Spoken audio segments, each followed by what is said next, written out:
Salutare tuturor! Sigur că da, conferința de presă de azi noapte de-a lui Donald Trump ne-a ținut un picuț treji până pe la orele 1. Lucruri care trebuie spuse despre această conferință de presă, mi se pare că Trump în continuare delirează, dincolo de faptul că, da, într-adevăr, au fost niște bombardamente foarte puternice în Iran, asupra armatei iraniene. 51 de vase de luptă iraniene au fost distruse. Donald Trump continuă minciunile în legătură cu bombardamentul asupra școlii de fete din sudul Iranului, spunând că, până la urmă, între timp s-a aflat că s-au găsit dovezi că a fost o rachetă Tomahawk americană și a spus că multe țări din jur au Tomahawk-uri, de parcă în prima zi a conflictului au tras țările arabe în Iran. Deci mi se pare lucrul ăsta că nu-ți asumi într-adevăr o greșeală,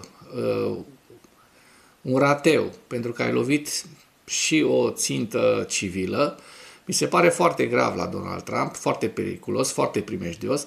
De asemenea, mi se pare foarte grav faptul că înainte de această conferință de presă, Donald Krasnov Trump a discutat, l-a sunat pe Putin și, așa cum veți vedea astăzi, vrea să dreagă busuiocul cu sancțiunile, a spus că scoate sancțiunile temporar, dar cine știe, întrebat fiind apoi dacă după ce se rezolvă situația din Iran, le va menține sau le va scoate, le va ține scoase.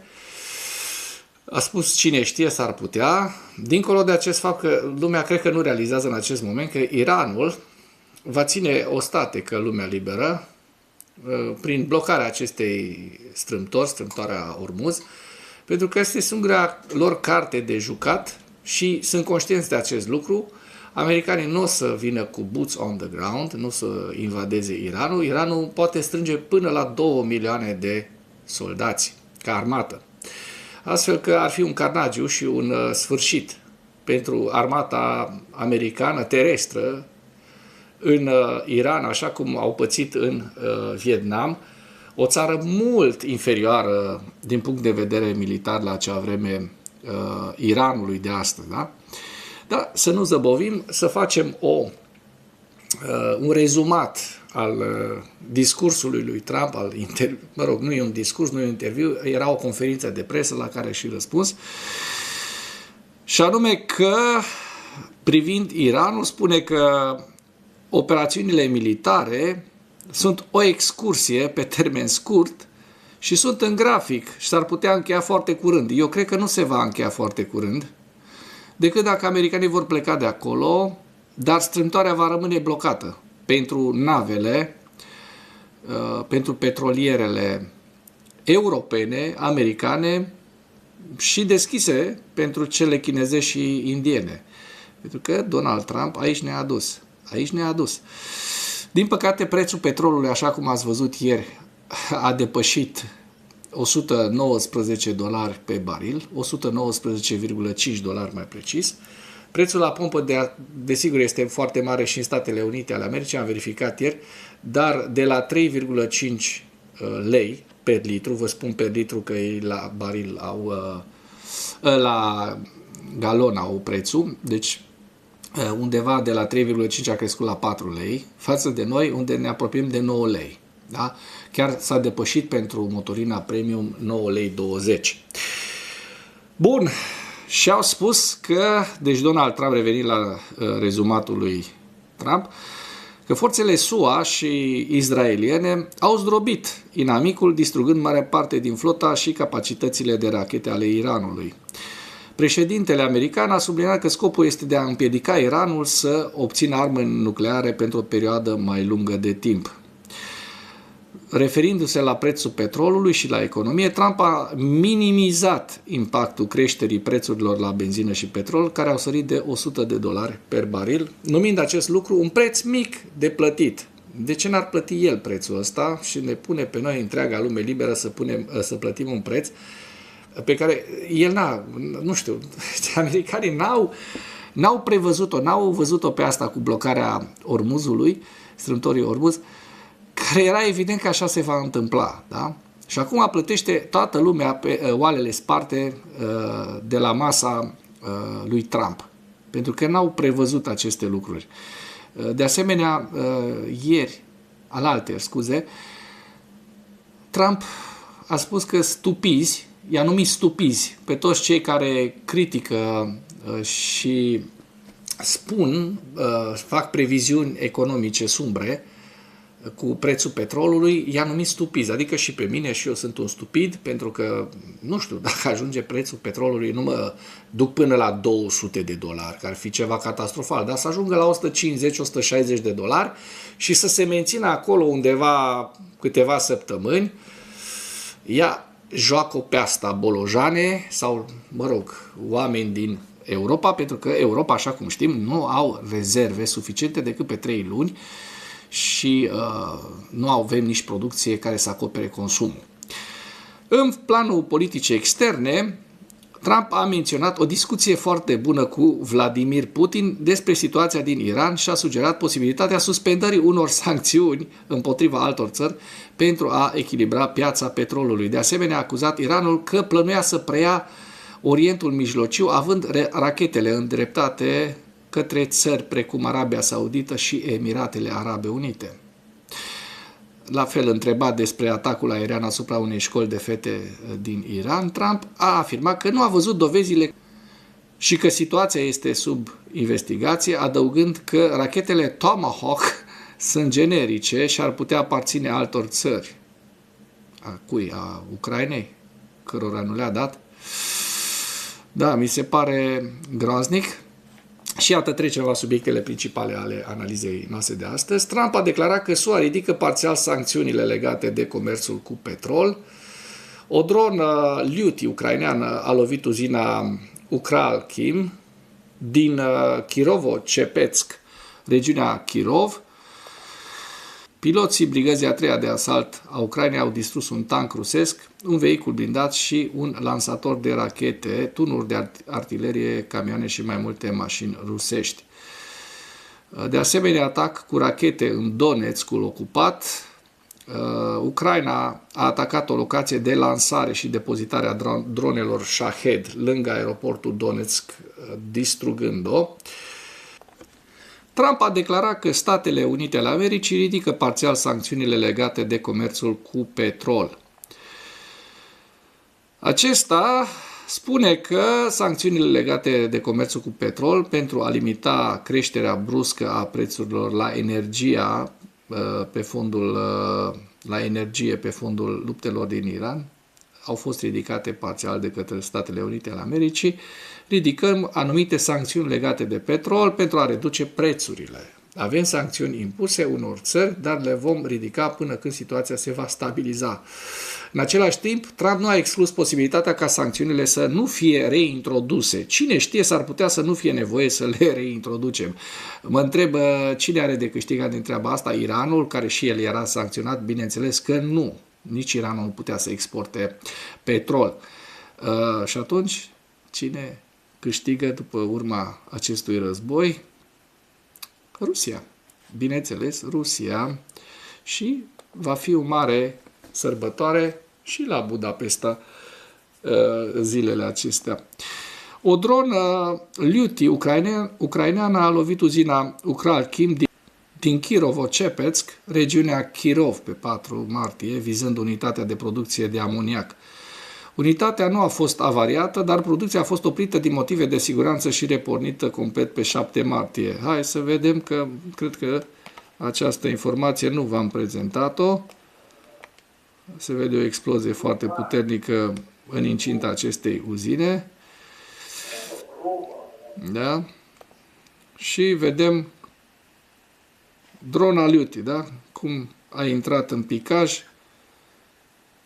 Se vede foarte, foarte bine în această imagine cum acea dronă ucraineană cu rază lungă de acțiune a lovit această uzină și rușilor, chiar dacă n-a lovit, ia uite, n-a lovit un punct esențial, le-a trebuit 4 zile să o redeschidă. Bun. Și aici avem și locația din satelit. Piloții brigăzii a 3-a de asalt a Ucrainei au distrus un tank rusesc, un vehicul blindat, un lansator de rachete, tunuri de artilerie, camioane și mai multe mașini. Hai să vedem. Avem imagini destul de sugestive. Vedem un motociclist. În această imagine se vede un camion care transporta probabil provizii, muniții sau soldați, cine știe. Vedem și un soldat rus care încearcă să fugă. Acesta din nou este un vehicul de transport. În această imagine vedem cum arde probabil un lansator de rachete, ba nu, un tank. Din imaginea asta nu prea îmi dau seama ce anume era. Asta e un soldat. Iată un lansator de rachete. Și vedem cum ard, precum torțele. Ăsta, cred că ăsta era lansatorul de rachete, un tun. Aici, în această locație acoperită, camuflată, nu-mi dau seama ce era. Din nou, soldați. Da, ăsta este războiul, oameni buni. Se întâmplă și lucruri foarte, foarte grave. Vedem în această imagine o lovitură a Ucrainei, care a atacat o locație de lansare și depozitare a dronelor Shahed, lângă aeroportul Donetsk. Vedem în această imagine cum arde acest depozit. Forțele de rachete și forțele aeriene ale Ucrainei au lovit zona aeroportului din Donetsk cu rachete Atac Messe și Scalp, distrugând un depozit, o bază de pregătire și lansare de la Shahed, a anunțat statul major general. La locul atacului au fost raportate incendii și detonări secundare.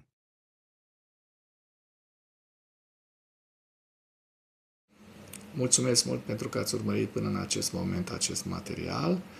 Nu ezitați să dați like, să distribuiți acest material, să faceți comentarii pentru că ajută foarte mult algoritmul și nu uitați să vă abonați la canal. Mai avem niște vești foarte interesante. Ucraina primește 11 solicitări din partea unor țări care au nevoie de ajutor pentru combaterea dronelor. De asemenea, fiii lui Trump investesc într-o campanie care își propune să vândă drone cu tehnologie ucraineană. Deci, cumva legate toate aceste lucruri, mi s-a părut foarte sugestivă o fotografie ieri de pe internet, iată-și pe Colacu, cu covrigii. Aceasta este fotografia care mi s-a părut foarte, foarte sugestivă și am publicat-o și eu pe pagina de Facebook. Iată toți în jurul Ucrainei cerând ajutorul Ucrainei. Dacă nu vă amintiți, vă reamintesc eu. Trump l-a bălăcărit și l-a făcut cu ou și oțet pe Zelenski alături de acoliții lui în birou oval anul trecut, așa cam pe vremea asta, da? Spunându-i că nu are cărți, you don't have the cards, you don't have the cards, you don't have any cards, mă rog. Ei bine, Zelenski și Ucraina lui Zelenski a primit 11 cereri de asistență din partea țărilor vecine Iranului, a țărilor europene și a Statelor Unite, deci însuși Donald Trump l-a sunat pe Zelenski să ceară ajutor în lupta împotriva dronelor iraniene Shahed. Da? Mi se pare ceva epic. Da, mai avem o știre foarte interesantă. Luptătorii ucraineni au lovit postul de comandă și observare al unității Rubicon pe data de 8 martie și noaptea de 9 martie, adică de 8 spre 9 martie.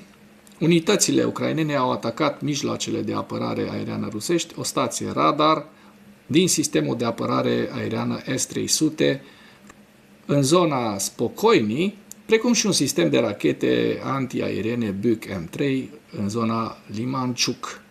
În plus, soldații ucraineni au aplicat o serie de lovituri asupra posturilor de comandă și observare ale unităților rusești. În special, au fost lovite posturi de comandă și control ale unității Rubicon din zona orașului Donetsk, precum și posturile de comandă și observare inamice din raioanele Zaporojie și din regiunea Donetsk.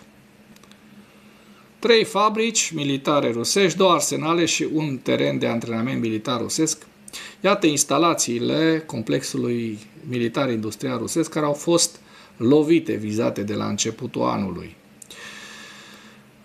Noaptea de 13 ianuarie, așa cum știm, Atlant Aero, întreprinderea Atlant Aero rusească, apoi în Kapustin Yar, dronele ucrainene au lovit regiunea Astrahan, da? 6.000 de drone FPV,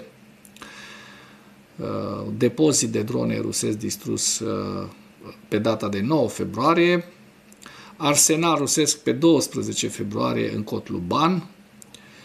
Da, și vedem aici lista cu toate daunele mari aduse de ucraineni, de către ucraineni, mașinăriei de război și industriei complexului militar-industrial al Rusiei. Trecem la ziua 1476 a războiului din Ucraina.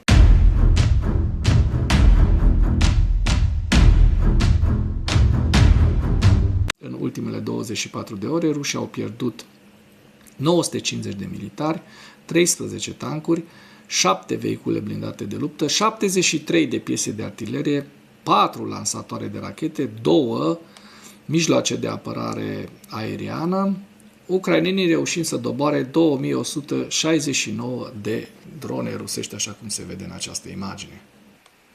Trecem la hărțile Deep State, să vedem dacă au existat modificări ale fronturilor în ultimele 24 de ore și începem cu partea sudică, cu zona de sud, cu Herson. Observăm că n-au existat modificări ale fronturilor în ultimele zile. Hai să vedem dacă nu e actualizat cumva pe data de 9. Din păcate, actualizarea nu este pe 9, avem pe data de 8. Și din câte știu, singurul avans major pe care rușii l-au făcut în data de 8 martie, potrivit celor de la Deep State, este la sud-vest de Huliaipole, unde rușii au reușit să ocupe aproximativ 4 km pătrați. Alte avansuri în această perioadă dinspre 7 spre 8, dinspre 6 spre 8 au mai existat, de exemplu, în Udacne, se observă în această imagine, dar este vorba despre aproximativ nici măcar 1 kilometru pătrat, această bucată de teritoriu care se vede în această imagine. În rest, frontul în această perioadă a fost stabil. Dacă apare între timp pe 9 martie, o să vă prezint aceste avansuri sau stagnări de fronturi.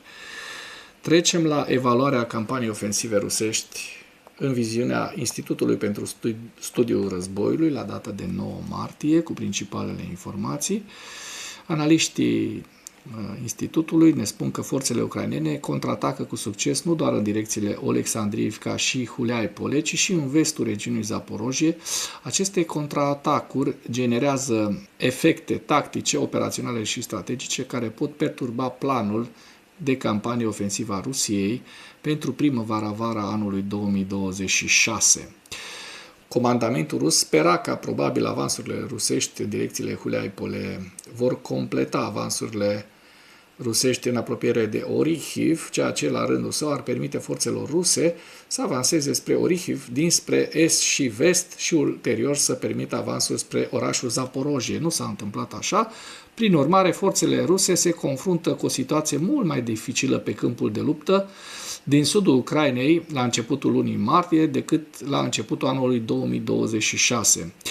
Contraatacurile din sudul Ucrainei au efecte strategice și în alte părți ale teatrului de operațiuni și aici se referă analiștii la Kostiantinivka, Drujivka din regiunea Donetsk. De asemenea, un blogger rus știm că a susținut pe data de 9 martie că comandamentul militar rus a redistribuit elemente ale regimentului 137 VDV din regiunea Sumă în regiunea Herson, ceea ce, potrivit bloggerului, a creat și a cauzat apoi o situație critică în zona de responsabilitate anterioară a regimentului în apropiere de Yunakivka, nord-estul orașului Sumă, forțând comandamentul militar rus să redistribuie cea mai mare parte a regimentului înapoi regiunea Sumă. Deci fac rușii un fel de joc de glezne cu trupele, pentru că le lipsesc trupele. Multe trupe sunt decimate, sunt efective care ajung până doar la 40-50% din unități. Efectele în cascadă pe care contraatacurile ucrainene în direcțiile Oleksandriivka, Huleipole și Zaporojie le-au generat în alte sectoare ale frontului arată cât de constrânsă este de fapt structura forțelor rusești din Ucraina, ceea ce v-am spus. Dronele interceptoare ucrainene și personalul cu experiență în doborârea dronelor Shahed ajută la protejarea infrastructurii militare americane în Orientul Mijlociu. Putin continuă să sprijine regimul iranian, profitând în același timp în mod previzibil de conflictul din Orientul Mijlociu pentru a se angaja în șantajul economic.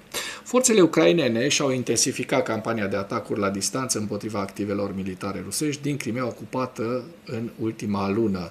V-am prezentat loviturile asupra sistemelor de apărare S-300 din Crimea și EU-4 a fost vizată.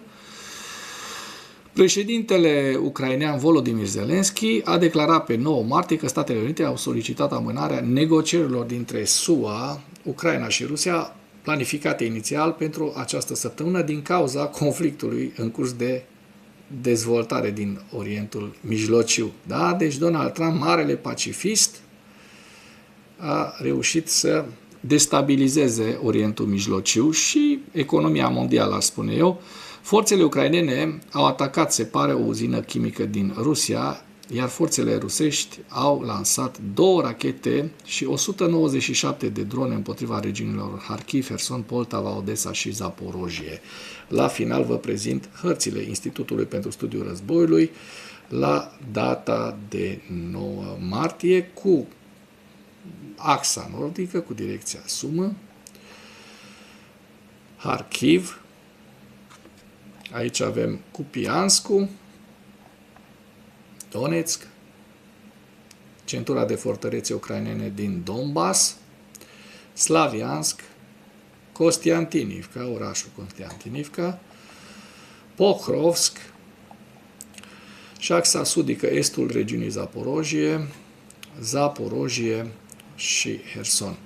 Și cu acest ultim detaliu vreau să închei materialul nostru de astăzi cu îndemnul: dacă ați găsit informații utile, nu ezitați să distribuiți acest material pentru a ajunge la cât mai multă lume. Mulțumesc mult!